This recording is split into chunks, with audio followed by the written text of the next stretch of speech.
professeur Niamsi, nous là, Camerounais, peuple camerounais, nous savons exactement ce qu'il faut faire. Nous savons exactement où aller, comment aller et avec qui aller et ce que nous recherchons.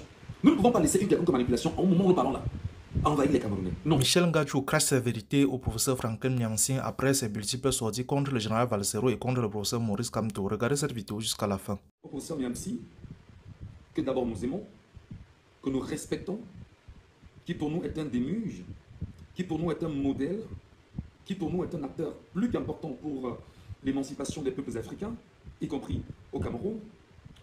J'ai dit au professeur Niamsi, professeur, ne descendez pas plus bas que terre. Ne descendez pas plus bas que terre parce que nous sommes vos enfants, vos petits frères.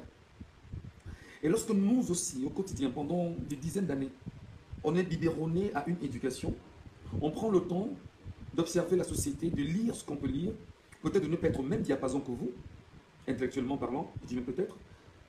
Alors, professeur, vous devriez faire preuve, je vais dire, de respect pour les Camerounais. Le respect que j'appelle le professeur Niamsi ou Cameroun à avoir pour les Camerounais est un respect qui s'impose sur les idées qu'il a développées. Il a développé quelques idées récemment dans une sortie qu'il a faite sur TikTok et dans ses réactions, du moins dans ses lives. Il dit que pour que le Cameroun puisse changer, il faut absolument qu'on procède par une transition. Moi, je dis au professeur Niamsi, nous Camerounais, moi, je m'appelle Michel Ngachou. Je ne suis rien d'autre qu'un petit journaliste au Cameroun. Il n'y aura pas de coup d'État au Cameroun parce que je sais que beaucoup attendent de ça. Beaucoup souhaitent forcément qu'il y ait un coup d'État au Cameroun. Et même le régime de Paul Barthélémy Biabi-Gondon, les informations ont circulé comme quoi un coup d'État militaire serait en préparation. Nous ne voulons pas de coup d'État au Cameroun. Nous ne souhaitons même pas qu'il puisse en avoir et il n'y en aura même pas. Tu ne peux pas quand même dire que le combat que nous, tes petits frères, nous faisons au Cameroun, en sensibilisant nos compatriotes à aller s'inscrire massivement sur l'exercice électoral. Bon, d'accord, on t'a entendu, hein, tu dis que les Cameroun est à la solde du régime en place. Nous le savons. Nous savons exactement que Elekam est à la solde du régime de Paul Barthélémy. Ça, tout le monde le sait. Mais nous croyons que le nombre, la force du nombre, peut avoir un impact considérable sur Elekam. C'est sûr. Nous croyons, professeur Niamsi, que si nous sommes 16 millions, 20 millions à être inscrits sur un sursaut d'orgueil, parce que moi particulièrement, chaque jour je dis aux Camerounais, allons sur l'effectif de 1 million de Camerounais déjà inscrits, et que chacun prenne sur lui de faire inscrire 10 personnes, c'est-à-dire d'aller fouiller dans ses familles, ses amis, ses proches, et faire inscrire 10 personnes, chacune des personnes inscrites, ça fera 10 millions de personnes, monsieur Niamsi. Et si on associe aux 8 millions déjà inscrits, ça fait 18 millions de personnes. C'est une stratégie qui peut être payante. Et on peut voler les élections de 3 millions de Camerounais, monsieur Niamsi. Paul Biya gagne avec combien depuis 1992? Combien de personnes? Combien de voix? 2 millions, 3 millions. On peut voler les voix de 3 millions de Camerounais. Mais on ne peut pas voler les voix de 16 millions, de 18 millions de Camerounais, monsieur Niamsi, ou à Cameroun. Et les choses Cameroun le sait. Tu ne peux pas venir nous dire que ce qu'il faut absolument, c'est une transition, parce qu'en fait, on ne fait pas confiance à Elekam. Oui, Elekam jouit d'un manque de crédibilité incroyable au Cameroun. Mais nous sommes contraints de faire avec Elekam. Et de tordre le cou de Elekam, en interne comme en externe. Et de tout faire pour que les résultats que nous, peuple camerounais, nous allons tenir en main. Que le Conseil national n'ait même, le Conseil constitutionnel n'ait même pas la possibilité de dire non. Oui, on va me dire, bon d'accord, voilà, les seuls chiffres qui font foi, c'est ceux issus, bien sûr, des choses Cameroun. Mais attendez, monsieur, imaginez, vous devriez plutôt demander aux Camerounais d'aller s'inscrire massivement. Vous devez plutôt demander aux Camerounais, allez vous inscrire massivement, soyez 18 millions, 20 millions à être inscrits sur un effectif de 30 millions de Camerounais. C'est le langage que vous devriez avoir. Parce que nous sommes certains que le chiffre, la masse critique, est incontrôlable pour le régime en place. Voilà ce qu'il faut retenir, chers grands frères. Et nous ne sommes pas là pour te faire des leçons. Tu es un érudit en matière de philosophie, en matière de sciences politiques, tu as écrit 40 livres. Nous, on n'écrit peut-être pas 40 livres, mais chaque jour, quand toi tu parles, nous, on prend de ce que tu dis, nous, on analyse. Et on essaie de voir où tu peux aller, où tu peux nous conduire. On regarde la transparence, l'objectivité, le sérieux. Mais nous aussi avons le devoir de te rappeler que mon papa, tu as fuck up quelque part. Quand tu as un ndem, comment tu au Cameroun, tu as un ndem. Tu ndem, quand tu oses revenir dire que les militants ou les proches ou les partisans de Maurice Kamto qui t'ont fait des critiques sont des partisans qui ne t'ont pas rien à rien. Mais non, tu n'as pas la science infuse parce que moi je peux te rappeler que tu es philosophe et une réponse à une question est la naissance de nouveaux questionnements. C'est écrit en philosophie, ça tu le sais mieux que quiconque. Je peux également te dire que la science politique n'est pas une science exacte, monsieur Niamsi ou Cameroun. Je peux me permettre de te le dire. Je n'ai pas ton ton pédigré, je n'ai pas ton savoir, je n'ai pas... Mais je peux me permettre de te dire que la science politique n'est pas une science exacte. Et c'est pas parce que tu as pensé que tu as, je sais pas, la science infuse en matière de savoir politique. Non, non, non. Ce qui est quand même grave, c'est que tu vas plus loin. Et tu te dis que Maurice Kamto a travaillé avec le régime de Paul Barthélémy Biabi-Bono pendant 7 ans. C'est-à-dire que tu tentes en réalité de piétiner la moralité d'abord de Maurice Kamto, de piétiner l'engagement de Maurice Kamto, de piétiner la volonté des Camerounais qui voient en Maurice Kamto, on va dire, un sauveur, entre guillemets, je n'ai pas dit un messie, et tu essaies justement de conforter le régime de Paul Barthélémy Biabi-Bono dans sa posture de dénigrement et de diabolisation du MRC de Maurice Kamto. Parce qu'en fait, ce que ce régime va dire, c'est que, ah ben tiens, si c'est Nyamsi Cameroun qui le dit, c'est Nyamsi Wa Cameroun qui le dit, on peut se servir justement de ces propos et nous allons l'amplifier avec les mécanismes qui sont à notre solde, les médias à notre solde, les acteurs que nous avions choisis et qui écupent les plateaux de radio-télévision au quotidien pour rappeler que ce que Nyamsi Cameroun vient de dire est vrai.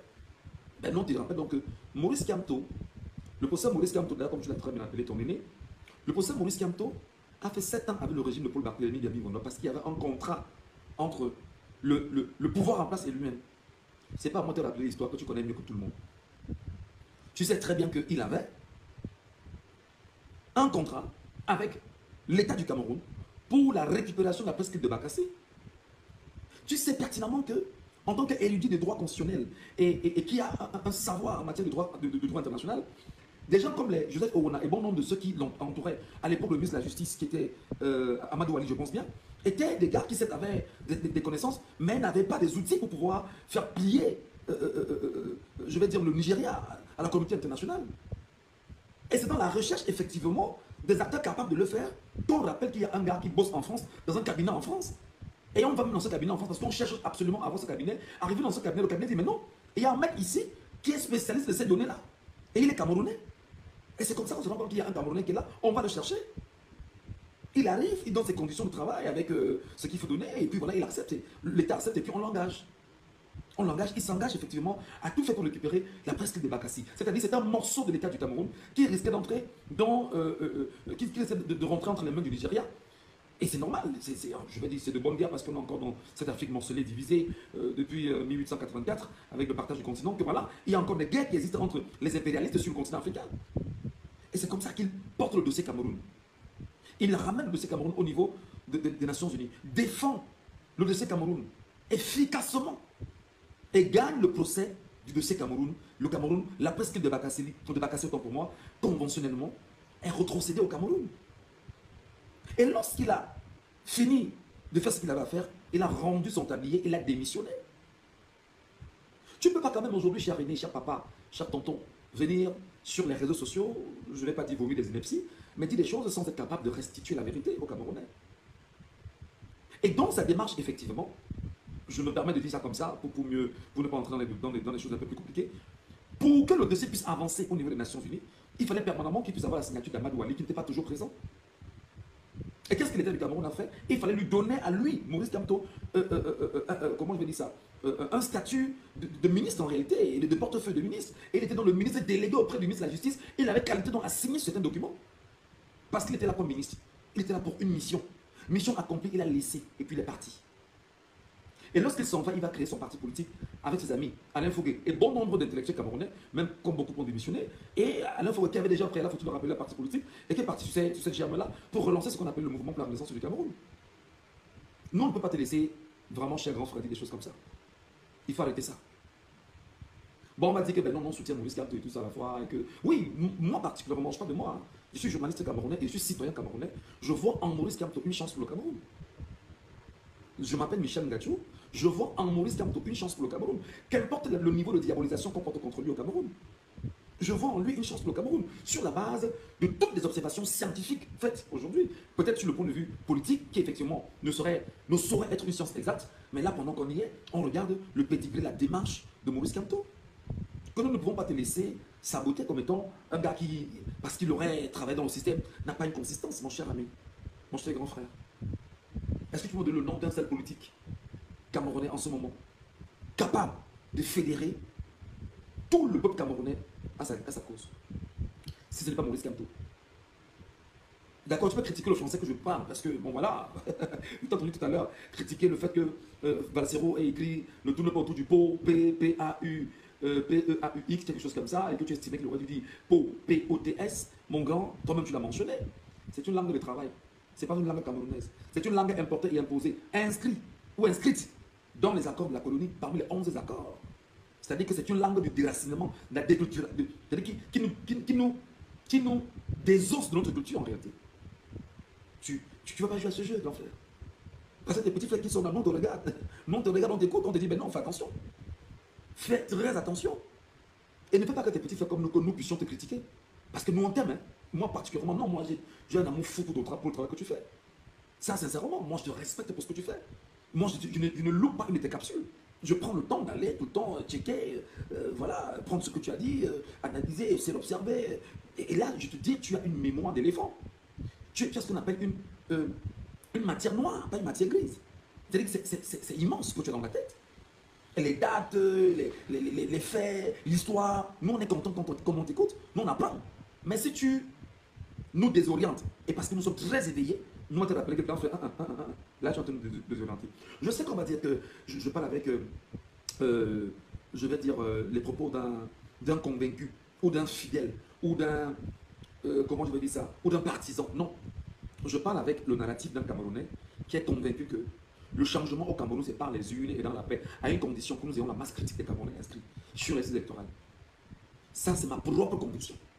Parce que, M. Niamsi, s'il y a 18 millions de Camerounais inscrits sur une liste électorale et qu'il y a coup d'État, les 18 millions de Camerounais iront chasser les putschistes qui l'ont fait. Moi, rassure-toi. Pas les bêtises que tu as eu au Gabon récemment, là. Ou un Oligny arrive au pouvoir et te dit que non, je vais prendre un peu de temps en transition, qui lui-même est candidat pendant qu'on y est pour aller remporter haut la main les élections au Gabon, parce qu'il complète avec la France. Et ça, tu le sais. Donc tu demandes qu'il puisse avoir une transition au Cameroun. Je vais te dire en passant. Cabral Libingue, l'honorable Cabral Libingue du Parti camerounais pour la réconciliation nationale, a d'ailleurs lui-même fait présenter une idée comme celle-là il y a quelques jours. Hein. Comme quoi, ben non, il faut rapidement organiser une transition de 2 ou 3 ans, etc. Non, c'est du pipeau en fait. Tu penses que dans le pays ici là, il peut avoir une transition au Cameroun qui ne soit pas contrôlée par le système ojoulatiste? Pour ça, Niamsi, il peut avoir au Cameroun là une transition qui ne soit pas contrôlée par le système ojoulatiste. Ça veut dire quoi? Que Paul Biya, héritier de Amadou Aïdjo, héritier de Mesmer, héritier comment il s'appelle là? Bref, de ces hauts commissaires qui étaient au Cameroun, mais ils ont le pied dans le système très ojoulatiste. Tu vas dans les ojoulatistes laisser le pouvoir, laisser bien sûr des gens contrôler ce qu'on appelle la transition, mais ça va se passer comment? Ça s'appelle un appel à un coup d'État, et le peuple camerounais conscient et épris de justice et par le changement ne vous laissera pas promouvoir le coup d'État au Cameroun. Pas du tout. Pas du tout, cher tonton. Pas du tout. Tu vois Paul Biya et son gouvernement laisser une transition sans qu'eux-mêmes ne contrôlent la transition pour replacer à la tête du Cameroun un gars qui sera dans les mêmes loges maçonniques, rosicruciennes, inscrites par les recommandations de Louis-Paul Ojoula, lorsqu'il me disait à Mesmer ce qu'il faut faire pour pouvoir choisir la classe politique camerounaise. Non, non, non, cher tonton, non. Il faut arrêter les bluffs. Il faut arrêter les bluffs, il faut arrêter la manipulation, il faut arrêter la désorientation des Camerounais. Il faut arrêter de faire au Camerounais que, comme tu as pensé, c'est que tu es le seul à penser. Non, on t'arrête, on te dit, là tu as fait quoi? Mon gars, tu as un dem. Comment on dit au Cameroun? Reviens au chemin, reviens au droit chemin. Protège les Camerounais. Et tu ne peux pas nous dire que je protège les Camerounais en appelant civilement à un coup d'État. Parce que le seul motif d'une transition au Cameroun, c'est un coup d'État militaire. Un coup de force. Et nous, Camerounais, nous ne voulons pas de coup de force. Moi, j'ai tenu simplement à te rappeler cela, sans te faire de leçons, tout en restant très mesuré, même si j'ai pensé à un moment donné que c'était des inepties, sans insulte, et que dire au final que le peuple camerounais sait exactement ce qu'il doit faire, Niamsi Cameroun. Pour ça, Niamsi. Nous là, Camerounais, peuple camerounais, nous savons exactement ce qu'il faut faire, nous savons exactement où aller, comment aller, et avec qui aller, et ce que nous recherchons. Nous ne pouvons pas laisser une quelconque manipulation au moment où nous parlons là, envahir les Camerounais. Non. Moi, Gatchou, je ne peux pas laisser. Donc, cher grand frère, cher érudit, cher savant et sachant, tout à l'heure, je t'ai entendu également faire la critique à Valsero. Vraiment, je vais te dire, papa, quand tu atteins un niveau, tu atteins le niveau. Quand tu te places là-haut, place-toi là-haut. Le diapason, il est haut. Quand tu viens corriger les fautes de français dans une écriture de Valsero, ben, non, on t'a dit que tu es un complotiste et tu vas pas le nier. Ben, c'est toi qui viens valoriser la langue française. Pour un fils du Cameroun, issu de la Sénégal maritime, je pense bien. Toi qui parles le bassin, Tu es incapable de dire qu'il faudrait qu'on érige une langue nationale camerounaise, qui peut même mettre la langue bassa, n'importe quoi, ou la langue, même le boulou, ou même le foufoundé, ou le féfé, je dis n'importe quoi. Alors là, tu viens de faire la promotion de la langue française au Cameroun, pour ça, aussi. Tu viens valoriser la langue française au Cameroun, cette langue qui est la langue de travail, mais qui est imposée comme étant une langue nationale. Tu viens la valoriser en critiquant Balsero. Tu viens la valoriser en piétinant Balsero. Est-ce que si on veut même bien dire, bien voir les choses pour ça, le combat que Balsero fait au Cameroun, moi je te le demande, qu'est-ce que toi, en tant que tu es notre grand frère, hein, qu'est-ce que toi tu as déjà apporté qu'on peut comparer au travail que Balsero fait? Balsero a apporté au peuple camerounais et continue d'apporter au peuple camerounais. Balsero apporte chaque jour au peuple camerounais. Il n'a pas ton background, il n'a pas ton pedigree, il n'a pas ton savoir. Il n'a pas écrit 40 livres comme toi. Mais il a écrit des textes de musique qui sonnent chaque jour dans nos oreilles, dans nos cœurs. Ben ouais, c'est ça la différence. Autant tu es un artiste écrivain, autant lui il est un artiste musicien, chanteur. Ces textes peuvent ne pas te transpercer, mais transpercer des Camerounais. C'est tout comme les 40 livres que tu écris.